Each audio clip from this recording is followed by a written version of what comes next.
The themes and issues that have guided the lectures in this series are subsumed under three broad headings I've mentioned often: the problem of knowledge, the problem of conduct, the problem of governance.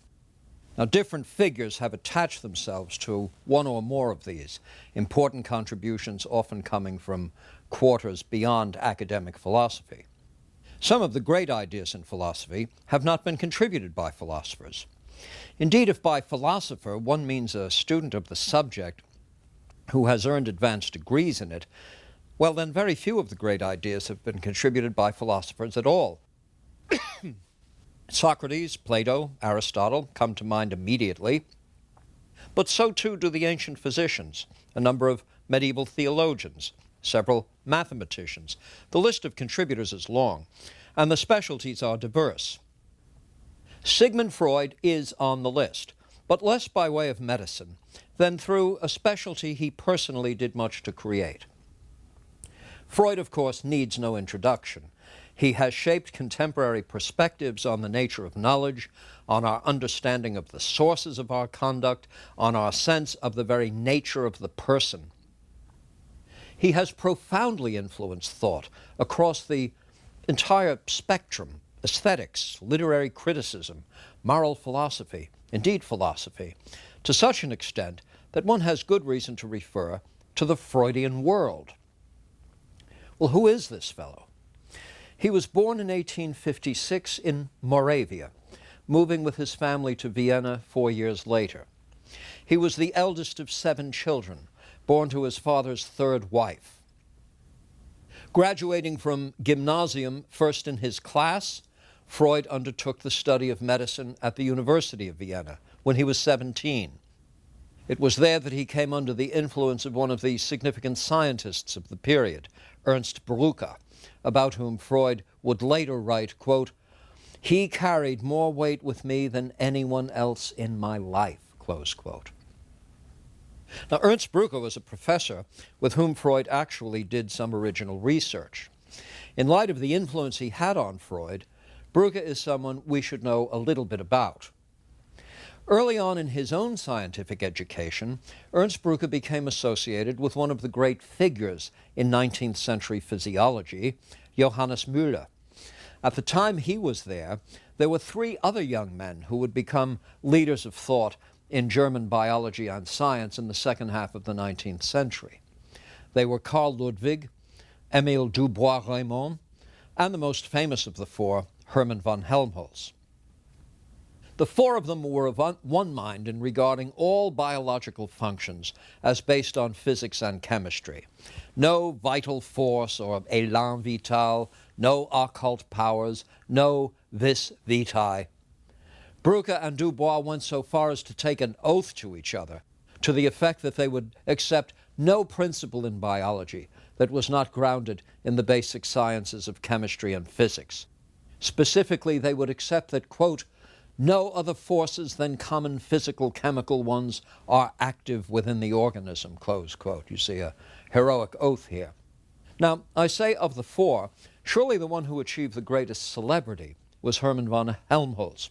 And indeed, one of Helmholtz's early contributions was at the 1847 meeting of the Physical Society of Berlin, in which he gave a short, trenchant, and now classical paper titled Die Erhaltung der Kraft, on the conservation of energy.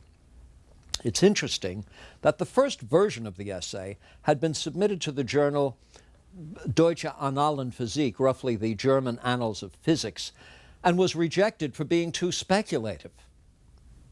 Well, Helmholtz makes clear at the beginning of this essay, this brief presentation, what his remarks of the day are intending to establish. He will explain why it is that no one has been successful in attempts to make a perpetual motion machine. Now, what Helmholtz was establishing in that lecture, and what other conservationist principles by mid-19th century established, is this: that within a closed system, the energy content is constant. You can vary the form it takes, but that indeed, at the end of the day, you get no more than you started with. That's the whole conservationist perspective.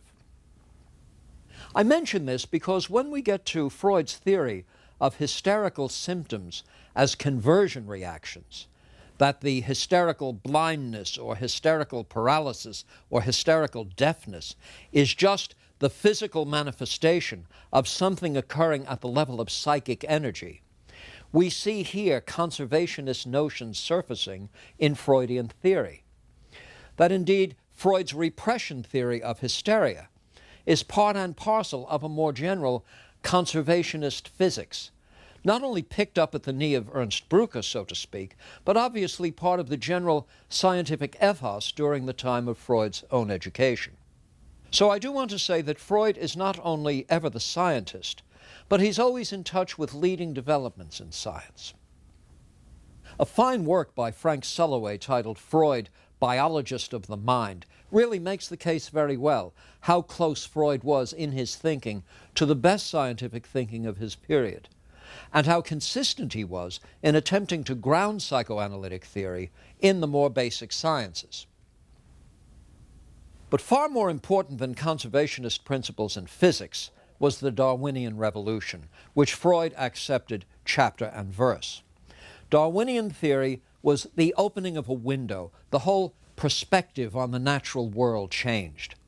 We now had, as I said in a previous lecture, design without a designer, and the design features were coming about as a result of raw, brutal, daily biological conflict and collision.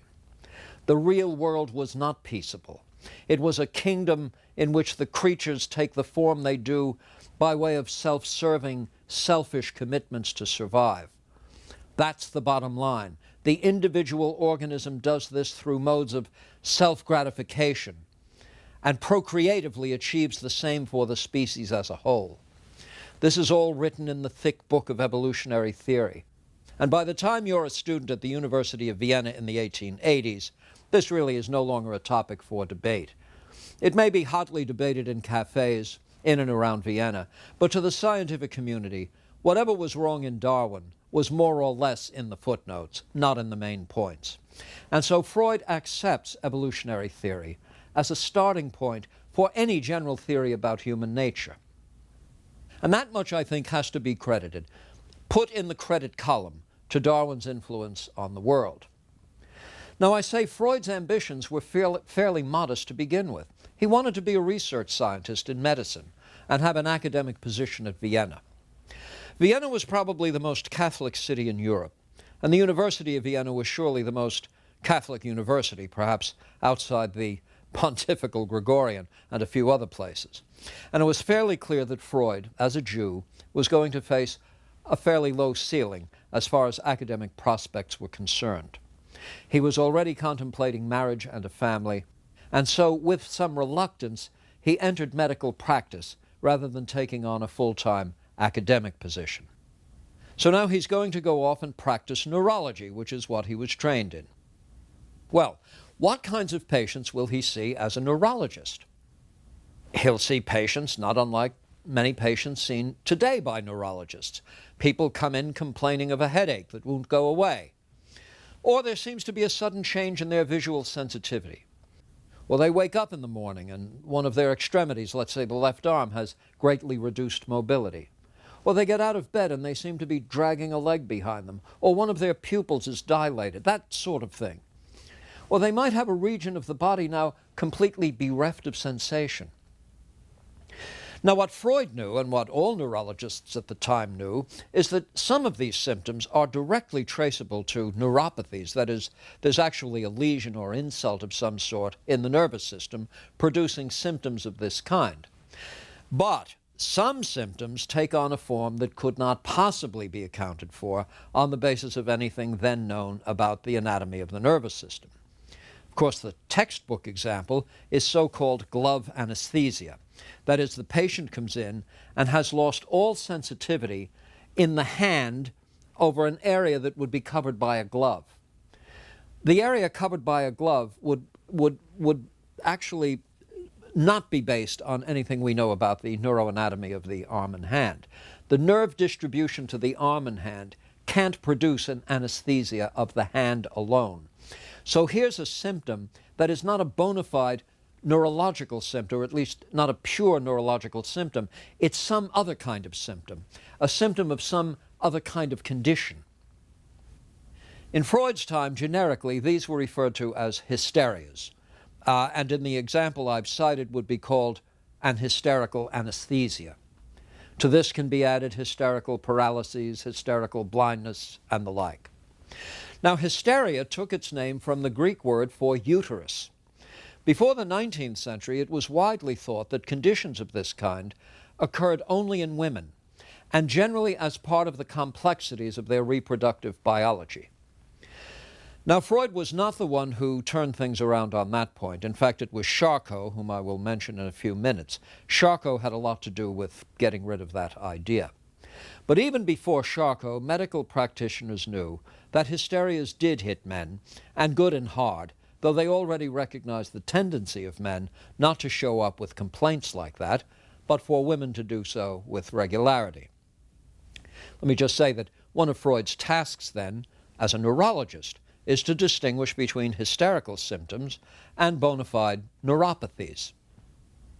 Between October 1885 and February 1886, Freud resided in Paris to study under Charcot, who was reporting some success at the time in treating hysterical patients with hypnosis. The old mesmerism, which had become a target of ridicule, in large part because of Mesmer's own claims, had gradually returned to respectability in the hands of doctors seeking some form of anesthetic. This is before ether anesthesia.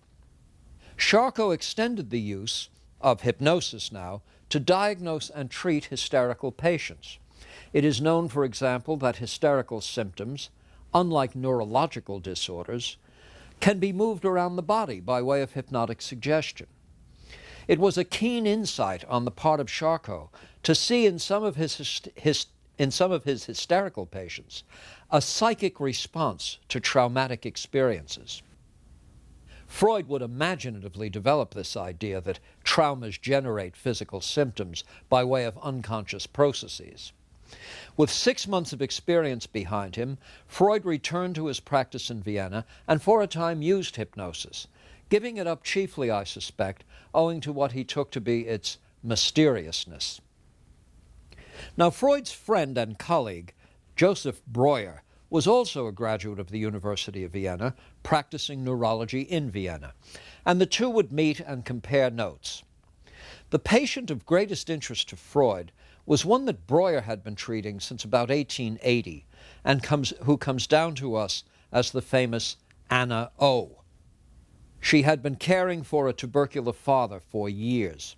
At 21, she presented herself to Breuer suffering from a persistent cough, a paralysis on the right side of her body, sensory disturbances, even hallucinations.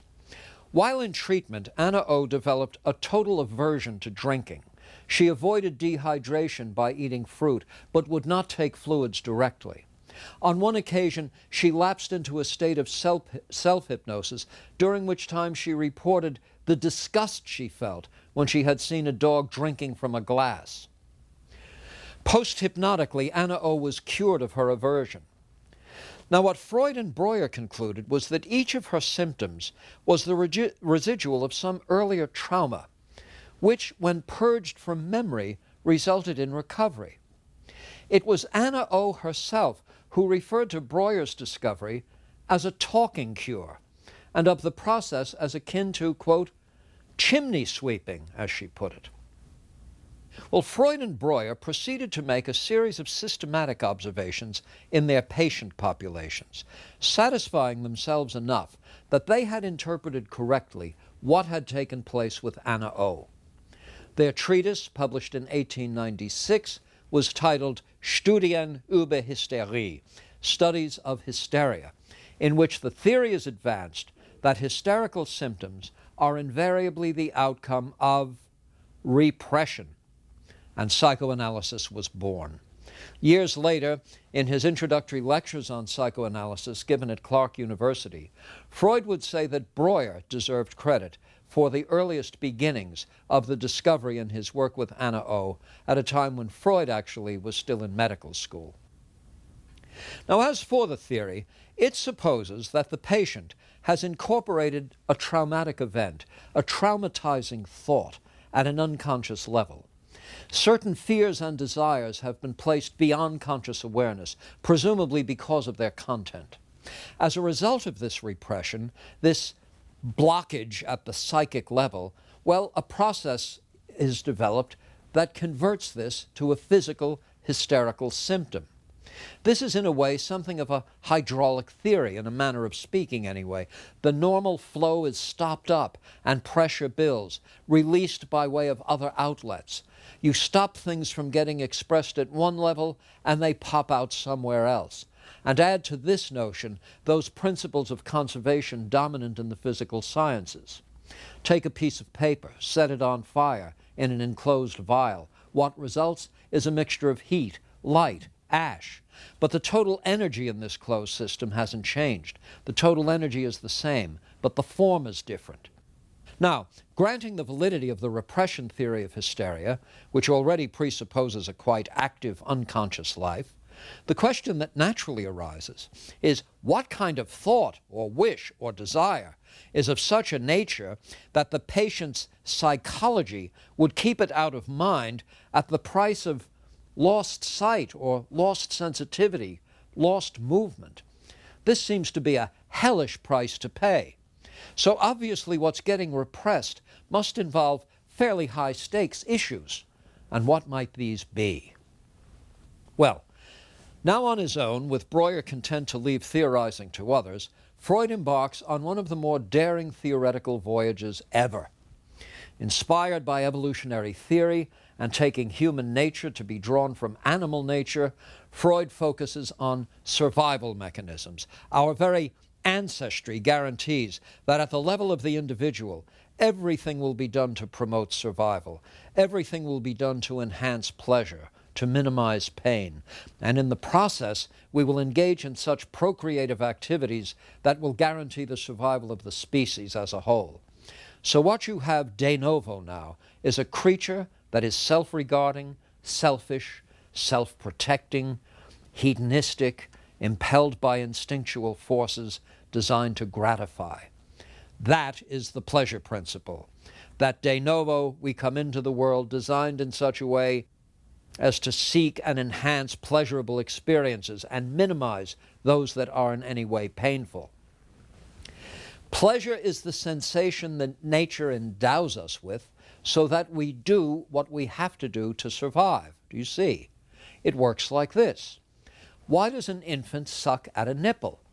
Not because the infant has read a nutritional treatise or handbook or knows about Krebs cycles and the like. If you hang a strain gauge on the cheek of an infant, you find out that it takes a tremendous amount of work to drain a bottle. It's really quite effortful. Hourly wages would probably have to be astronomical to keep somebody doing this, unless, of course, it created a certain kind of sensual pleasure.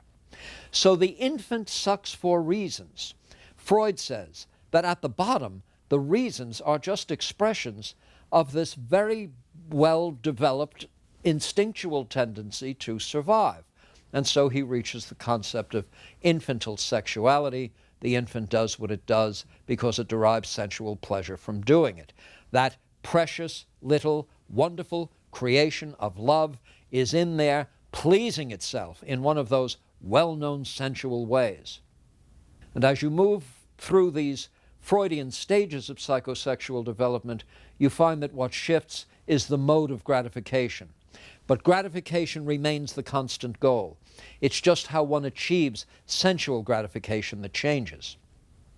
The culmination of this, quite consistent with evolutionary theory, the culmination of this through the oral stage, the anal stage, is finally adult heterosexual sexuality.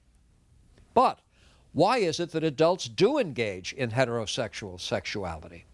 Very few people do this chiefly on demographic grounds. They don't calculate the replacement ratio, notice that some number of births will be needed to compensate for fatalities, etc. The behavior doesn't proceed from considerations of duty.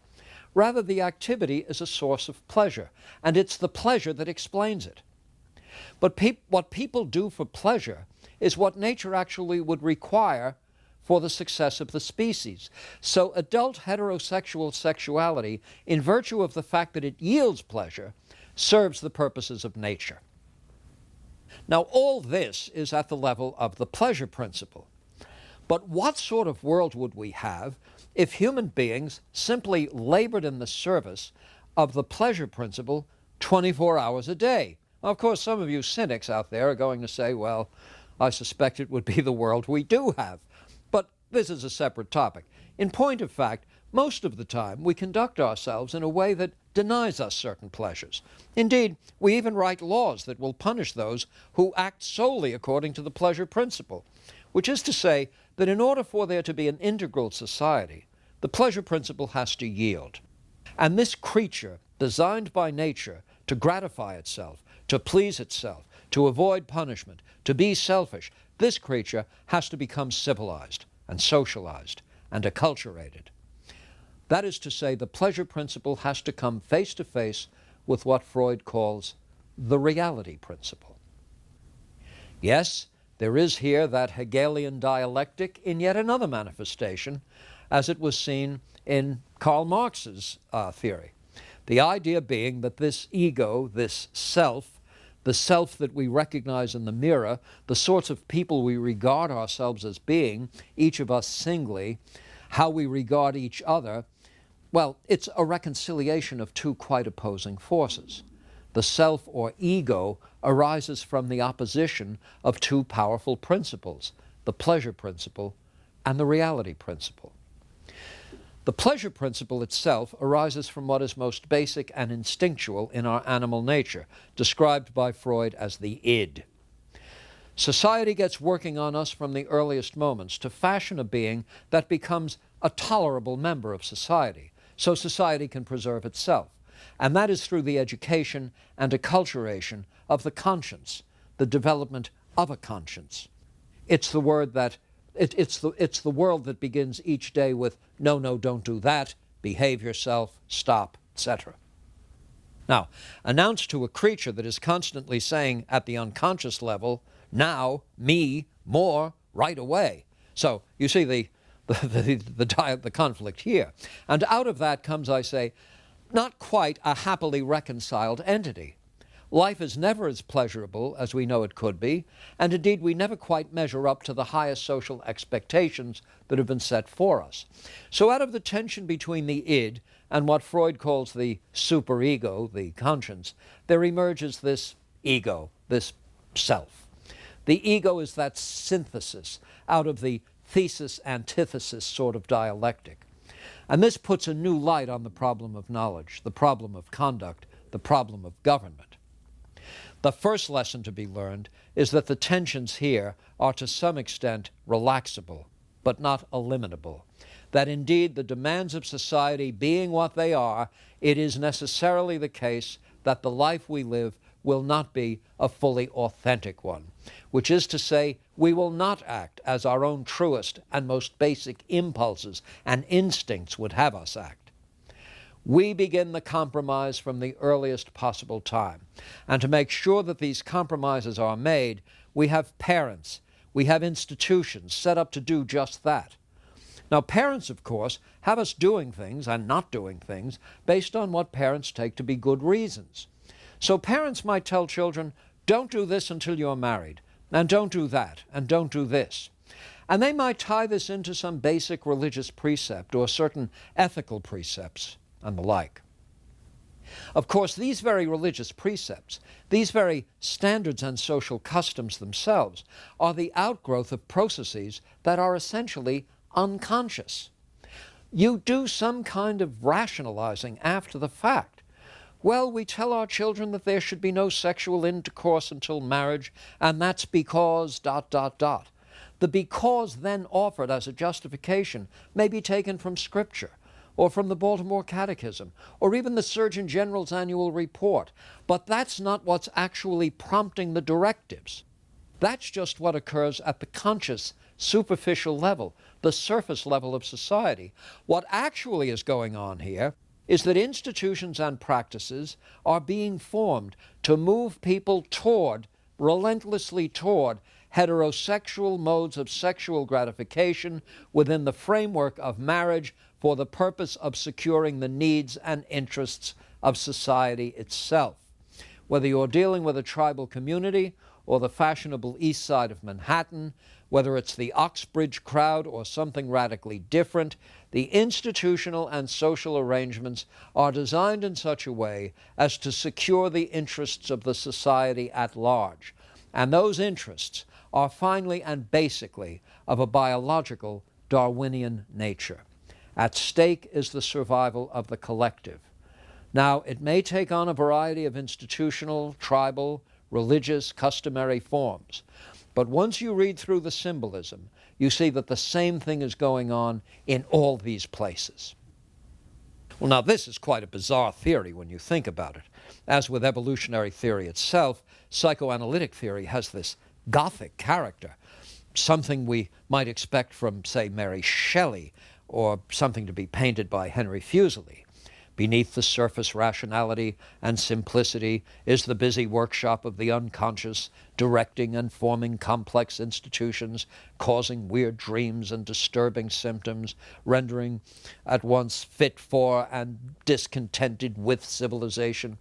And, of course, to make matters even stranger, there are people waking up blind or with paralyses because they harbor horrid wishes which they can't face.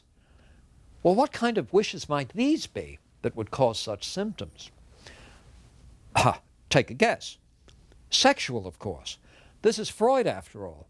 So as Junior is moving toward heterosexual sexuality, the obvious target of his affections will be the source of all of his pre-existing gratifications. Yes, it will be Junior's mother. And so what Junior has to learn, in no uncertain terms, is that mother is off limits. Here, then, is the theory of the Oedipal complex, in which the socialization of sexuality requires a redirecting of sexual energy to a socially acceptable target. Now, this can be a profoundly traumatic experience in the life of a developing young man. One prominent physician, asked to comment on Dr. Freud's recent theories, declared that it was not a fit subject for academic discussion, but a reason to call the police. Note, then, that Freud was castigated by his contemporaries.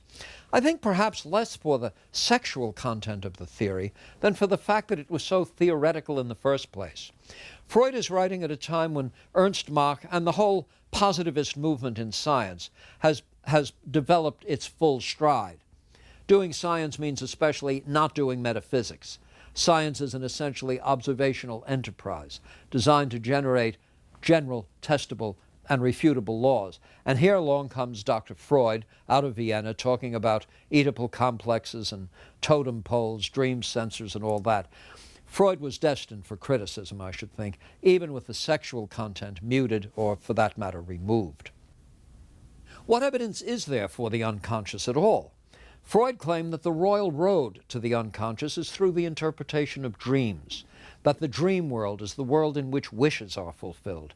And this is the closest we ever come to facing up to what our real desires and wishes are.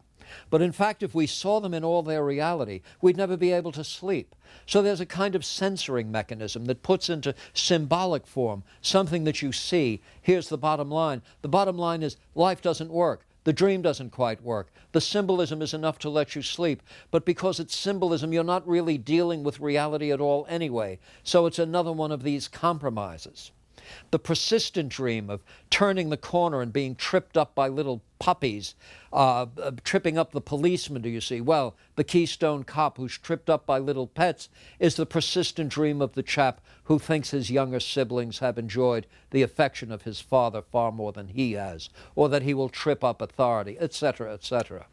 Oedipal tensions over and over again stalk us. Homosexuality is adopting a female persona, a passivity, rather than facing the possible castration threats that go along with the Oedipal complex.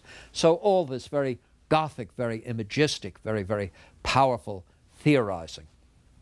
Well, it does turn around the Delphic requirement that we know ourselves, nothe se auton. Now we actually need a psychoanalyst if we would know ourselves, and the self we're going to know this way turns out to be a gift of evolutionary theory, and surely not something suspected by the rationalist and ultra-civilized Arnoldian visions that we've confronted earlier in this course. Freud was and is a force to be contended with. You can't avoid him in departments of literature, English literature these days. Psychoanalytic theory still has a great following. Its manifest lack of success in just about every arena has had no effect on its popularity. This is one of those things we are all going to learn to live with and maybe even enjoy from time to time.